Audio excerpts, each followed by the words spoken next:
Bonjour à tous. Aujourd'hui, le lycée Maurice Elliot vous présente son premier podcast, Les secrets du bien-être.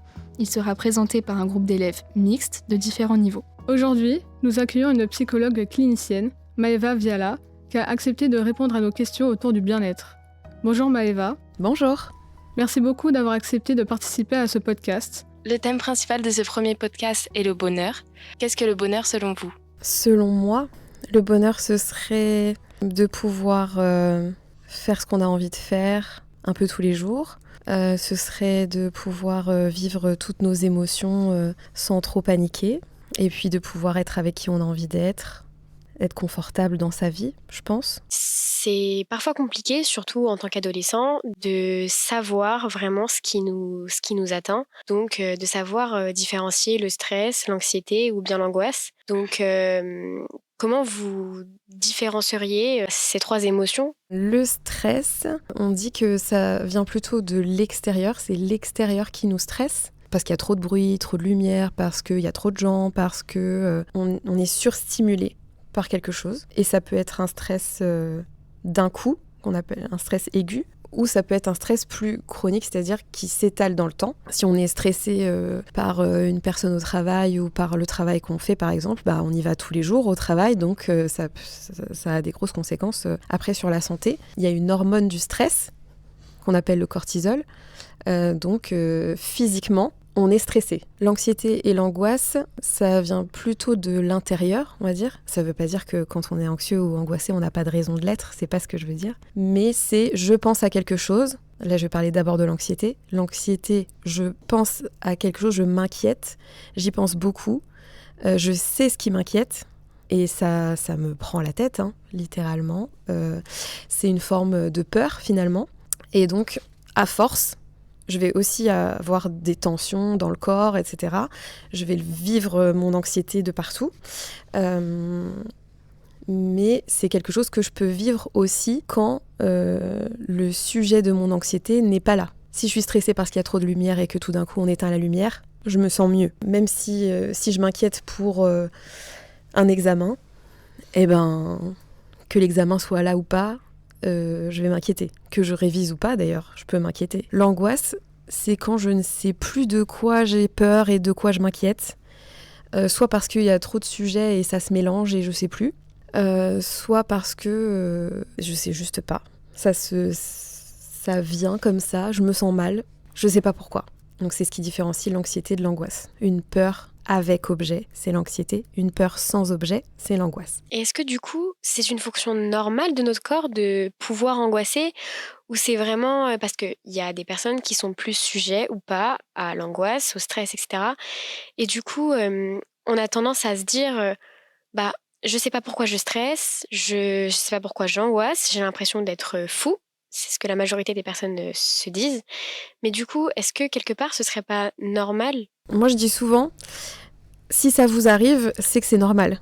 Vous êtes une personne comme tout le monde, en fait. Donc, si ça vous arrive à vous, c'est que c'est normal pour vous, au minimum, si c'est pas normal pour tout le monde. Donc, c'est important de pas se culpabiliser ou de pas, s'en vouloir d'avoir telle ou telle émotion. Est-ce que, en consultation, vous avez beaucoup de jeunes qui trouvent que l'école, c'est une source de mal-être ? Moi, je reçois, dans ma patientèle, j'ai pas beaucoup d'ados par rapport aux adultes ou aux personnes âgées. Mais dans les adolescents que je reçois, oui, l'école, c'est pour, je dirais, la moitié d'entre eux, une source de stress. Après, c'est-à-dire, eux, ils viennent en disant, je me sens mal à l'école, c'est une source de stress, pour plein de raisons différentes.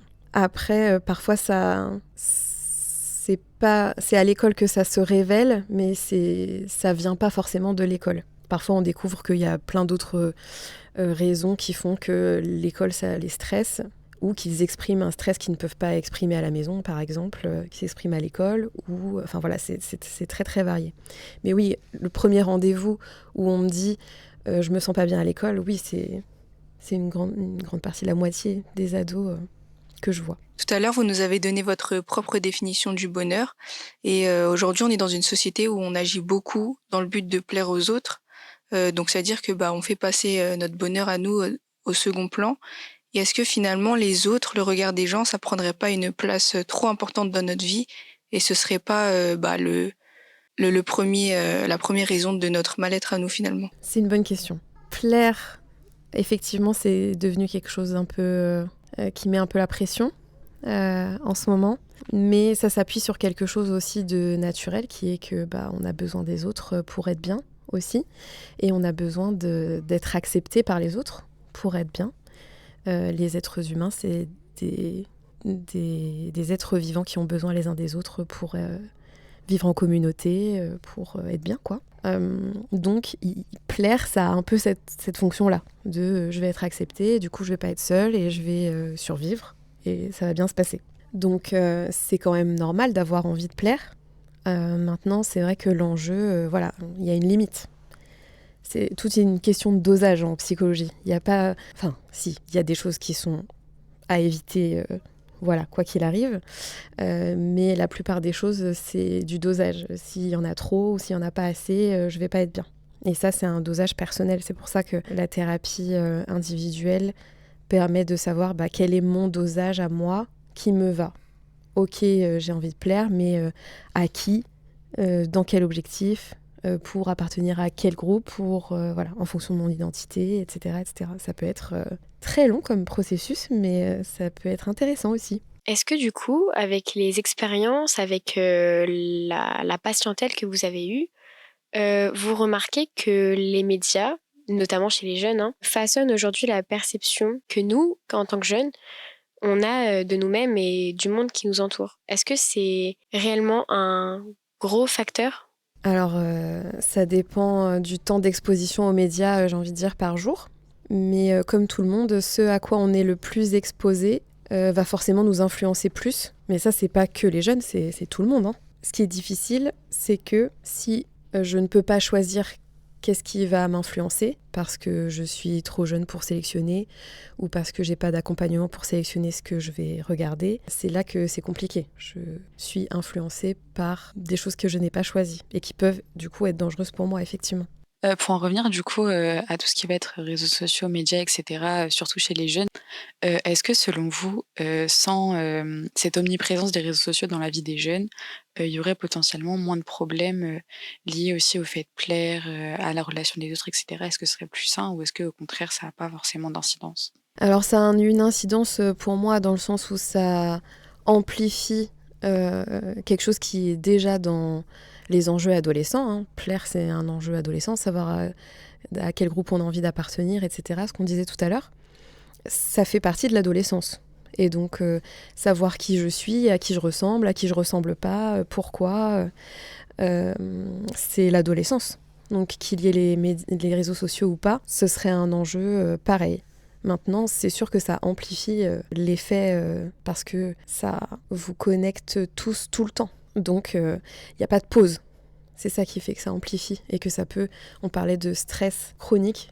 Le fait d'avoir la pression de plaire tout le temps, ça peut être un stress difficile au bout d'un moment. Pour revenir à la question du bonheur, j'avais une question. Pourquoi on pense souvent qu'avoir plus de vêtements, d'argent, enfin on va dire de pouvoir matériel, nous rendrait plus heureux?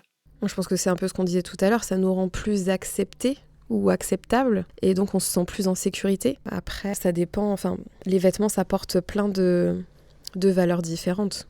L'argent, l'apparence, le statut social, il y a plein de choses qui sont véhiculées là-dedans, donc c'est assez complexe. Mais oui, globalement, à qui je ressemble et du coup avec qui je me sens en sécurité ou pas, et j'ai besoin qu'on puisse me reconnaître. Les gens de mon groupe ou du groupe auquel je veux appartenir me reconnaissent et puissent m'inclure. Selon vous, est-ce que pour nous en tant que jeunes, pour les personnes plus âgées ou même pour les plus jeunes, les relations amicales, amoureuses ou même entre profs et élèves, est-ce qu'elles contribuent à notre bien-être ou même notre bonheur en tant qu'humain?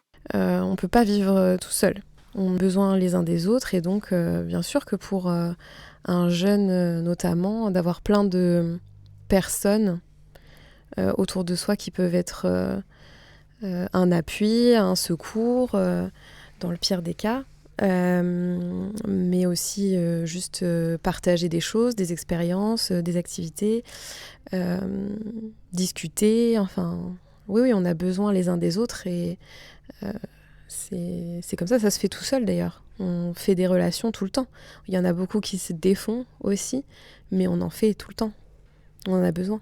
On sera malheureusement tous obligés un jour de passer par l'étape du deuil. Et donc, je pense qu'on se posera tous un jour la même question. Pourquoi on ne réagit pas tous de la même manière face à un deuil? Et est-ce que c'est dû aux 5 étapes du deuil? On réagit pas tous pareil au deuil parce qu'on n'est pas tous pareils. Les 5 étapes, c'est un indicateur, mais on va pas de toute façon vivre les mêmes au même moment, pendant la même durée, dans le même ordre. C'est pas du tout linéaire, mais non seulement parce qu'on n'est pas les mêmes personnes, mais aussi parce que le contexte n'est pas le même, forcément. Ce qui va influencer la manière dont je vis mon deuil, c'est qui cette personne était pour moi. Et donc on est tous des personnes différentes pour tout le monde. Ma place par rapport à la personne qui est décédée et la place que je lui donnais dans ma vie va conditionner la manière dont je vais vivre mon deuil. Après, on choisit pas la façon dont on vit un deuil. En deuil, en psychologie, ça va être tout ce qui s'arrête. Peu importe ce qui s'arrête. Je change d'école, je mets même un vêtement à la poubelle des fois. J'ai un vêtement qui est trop petit, je me coupe les cheveux, j'arrête une relation ou il y a quelqu'un qui arrête sa relation avec moi. Tout ça, c'est des deuils. Il y a des petits, entre guillemets, deuils et des gros deuils, mais c'est un peu ça l'idée. C'est un peu, je suis mise devant le fait accompli et il va falloir que je fasse avec, en fait. C'est ça le deuil. Il y a une partie, bien sûr, où on en veut à l'autre personne, une partie où on s'en veut à soi, on se demande qu'est-ce qu'on a fait de mal, qu'est-ce que l'autre a fait de mal, etc. Et en fait, c'est très spécifique à chaque situation et vous allez à la fin en penser ce que vous voulez en penser et qui va vous permettre d'avancer. Et donc, avec le psychologue, vous allez faire un peu le tour de tout ça et des fois changer d'avis avec le temps. Le temps, ça fait aussi beaucoup là-dedans. Essayer d'oublier, c'est finalement y penser tout le temps. C'est le truc de si je dis ne pense pas à un éléphant rose, tu vas penser à un éléphant rose.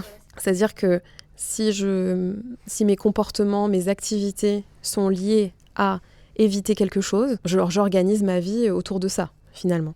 Après, c'est pas forcément un problème si ça dure pas trop longtemps et si c'est conscient aussi, mais si ça dure un peu trop longtemps, ça peut devenir embêtant. Donc oui, on essaye en thérapie plutôt de digérer les choses que d'oublier, de le faire rentrer dans notre histoire, justement, de ne pas l'exclure de notre histoire, parce que l'oubli, c'est un peu ça, c'est de le mettre carrément de côté, mais plutôt de l'inclure et de voir comment on va vivre avec à partir de maintenant.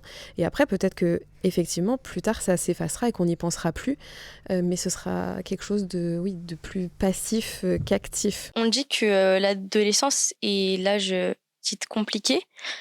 Pourquoi l'adolescence est-elle une période si particulière psychologiquement ? Parce qu'il y a la puberté, et donc le développement du corps, enfin le corps change beaucoup, et donc la façon de fonctionner du cerveau aussi, pendant ce temps d'adaptation.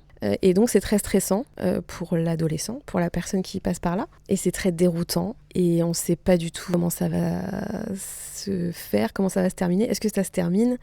Est-ce qu'être adulte, c'est déjà maintenant ou c'est plus tard ? Enfin voilà, c'est plein de questions comme ça, très compliquées. Et aussi, il y a donc à part la partie physique, le corps change, et donc mes réactions changent, mes humeurs changent, voilà. Il y a aussi l'autonomie qui commence à se poser quand même, clairement. Il va falloir se débrouiller tout seul. Enfin, tout seul. Encore une fois, on a besoin des autres, hein, je rappelle. Mais il y a une partie où on nous demande dans la société de savoir faire seul. Plein de choses. L'autonomie, c'est aussi assez stressant. On ne sait pas, en fait, quand on est ado, qu'est-ce qu'on va devoir faire seul. Est-ce que c'est tout ? Tout. Pourquoi on a le droit de demander de l'aide ou pas ? Et donc, c'est très compliqué. Parce qu'on ne vous explique pas forcément ça quand vous êtes ado. Qu'est-ce qui va rester ? Qu'est-ce qui va s'arrêter ? Et justement, il y a plein de deuils tout le temps qui se font parce que j'ai changé de corps, je vais peut-être changer d'amis, d'école, Enfin voilà, la famille change aussi, les relations dans la famille changent, tout change, il n'y a plus le rythme comme quand on était à l'école primaire et où un peu chaque jour, chaque rentrée, c'était un peu le même cadre. Là, c'est différent, on vous demande même de choisir des trucs. Qu'est-ce que vous voulez faire plus tard ? Et alors que plus tard, c'est pas réel.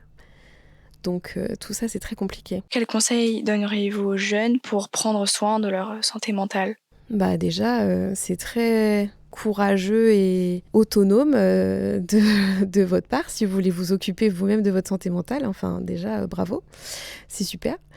Et c'est pas facile, donc je dirais que c'est important d'être indulgent avec soi-même ou indulgente. On va pas y arriver du premier coup, hein, c'est difficile. Et puis ce qui va être vrai cette année va peut-être changer dans 2-3 ans, donc voilà, ça peut être aussi très frustrant de se dire « Ah, j'ai enfin trouvé quelque chose qui me plaît » ou « J'ai enfin trouvé quelque chose qui me fait du bien » et en fait, ça nous plaît plus 3 ans plus tard ou même moins des fois. Donc c'est pas facile, donc... Déjà, beaucoup d'indulgence. Après, de se faire accompagner, même si c'est pas par un psychologue, par quelqu'un d'adulte à qui vous allez pouvoir faire confiance et avec qui vous êtes en sécurité pour poser les questions que vous avez besoin de vous poser. Je pense que les ados se disent souvent que c'est super bête ce qu'ils se disent, ou ce à quoi ils pensent, ou les questions qu'ils se posent. Et vraiment, pas du tout. Vraiment, posez vos questions. Parfois, on se prend la tête sur une question pendant des lustres. Et une fois qu'on l'a posée, on a une réponse toute simple de quelqu'un où on ne pensait même pas que cette personne allait nous répondre. Et voilà, et hop, on passe à autre chose, ça va mieux. Donc vraiment, allez-y, posez vos questions. Donc merci beaucoup Maëva pour ce premier podcast. Merci à vous pour vos questions et votre enthousiasme. À bientôt.